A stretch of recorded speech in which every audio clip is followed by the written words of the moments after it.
नमस्कार दोस्तों, कहानी है बाइबल की। एक बार पृथ्वी के सभी मनुष्यों ने निश्चय किया कि एक टावर बनाया जाए और उस टावर को इतना ऊंचा बनाया जाए कि उस टावर के सहारे हम स्वर्ग में पहुंच जाए और अगर पृथ्वी पर कभी बाढ़ आती है तो उस बाढ़ से भी हमारी रक्षा हो सके। तो उस समय पृथ्वी के मनुष्यों में सभी में काफी एकता थी, तो टावर बनाने का काम शुरू हुआ और काफी जल्दी कंस्ट्रक्शन होने लगा।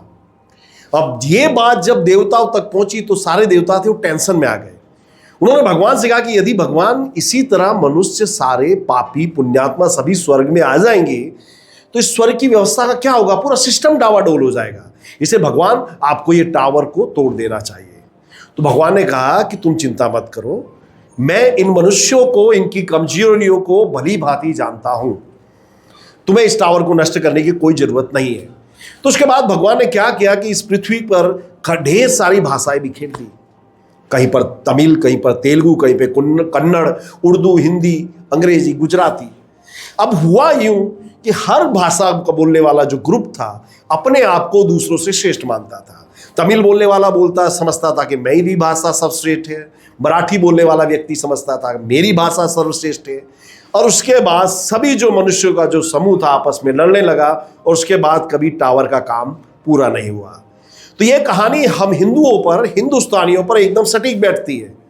हम हिंदू मिथ्याभिमान से इतने पीड़ित हैं कि हमें दुश्मन बनाने नहीं पड़ते, हम आपस में ही दुश्मन खेलते हैं। हम हिंदुओं को उर्दू से कोई तकलीफ नहीं है, हमको अंग्रेजी को से कोई तकलीफ नहीं है, लेकिन हमें किससे तकलीफ है? हिंदी भाषा से। स्वर्ग में जो हमारे पूर्वज हैं, महाराणा प्रताप, शिवाजी, भगत सिंह, चंद्रशेखर, सुभाष चंद्र बोस, ये लोग सोचते हो कि हमने किन मूर्खों के लिए अपने प्राण बलिदान किए। हम आज अपनी भाषा को लेकर के लड़ रहे हैं। तो भाषा एक साधन है दोस्तों। जब आप किसी पर जबरदस्ती अपनी भाषा थोपते हो तो उसको आपकी भाषा से प्यार नहीं होगा, नफरत हो जाएगी। इसलिए आपकी भाषा अगर श्रेष्ठ है तो वो अपने आप डेवलप करेगी। अगर जबरदस्ती भाषा को डेवलप किया जा सकता था तो दुनिया में से आज इतनी भाषाएं विलीन नहीं होती। जो सर्वश्रेष्ठ है वो टिकेगा। आज कर्नाटक में रहने वाला व्यक्ति जब महाराष्ट्र में जाएगा तो उसको मराठी नहीं आती है, और मराठी बोलने वाला व्यक्ति जब गुजरात में आएगा, दूसरे स्टेट में जाएगा तो वहां की भाषा उसे नहीं आती है, तो काम कैसे चलेगा? इसलिए हर भाषा श्रेष्ठ है और जितनी संभव हो सके उतनी भाषा सीखनी चाहिए, मगर अपनी भाषा किसी पर थोपनी नहीं चाहिए।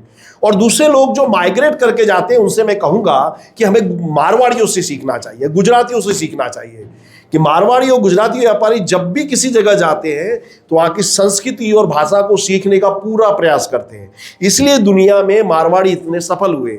इसीलिए कहावत है, जहां ना पहुंचे बैलगाड़ी वहां पहुंचे मारवाड़ी।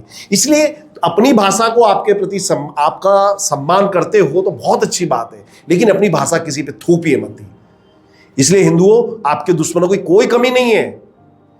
जो कर्नाटक में रहने वाला मुस्लिम है वो कन्नड़ नहीं बोलता है, महाराष्ट्र में रहने वाला मुस्लिम है वो मराठी भाषा नहीं बोलता, मगर हिंदुओं को तकलीफ किससे है?